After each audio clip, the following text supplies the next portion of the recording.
अल्हम्दुलिल्लाहि रब्बिल आलमीन वस्सलातु वस्सलामु अला अशरफिल अंबिया वल मुरसलीन। सवाल ये है कि अगर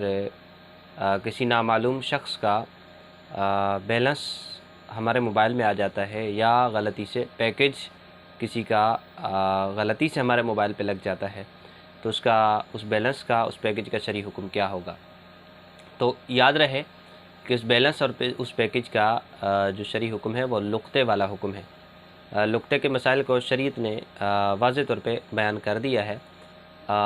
यानी उसका शरई हुक्म ये बनेगा कि पहले तो उस शख्स का मालूम करने की कोशिश की जाएगी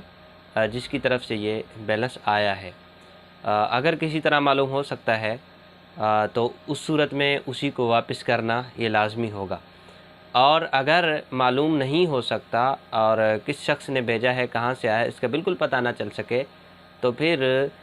उतनी रकम के जितनी हमारे पास आई है या जितने का वो पैकेज लगा है उतनी रकम हम सदका कर देंगे, यानी किसी शरई फ़कीर को दे देंगे, तो हम बर्यु ज़िम्मा हो जाएंगे।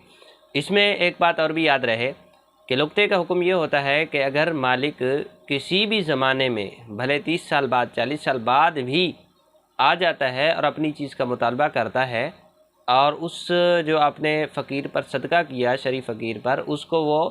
जो है वो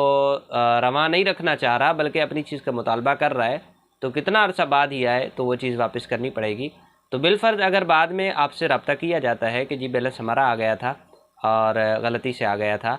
तो आप ये नहीं कह सकते जी मैंने सदका कर दिया लिहाजा अब मैं वापस नहीं दूंगा, बल्कि आपको उतनी रकम या उतना जो है जितने रकम का पैकेज है उतना, या बैलेंस जितनी रकम का है उतनी रकम उसको देनी पड़ेगी। और वो जो आपने सदका किया उसका सवाब इंशाअल्लाहुल अज़ीज़ आपके नामा अमाल में लिख दिया जाएगा।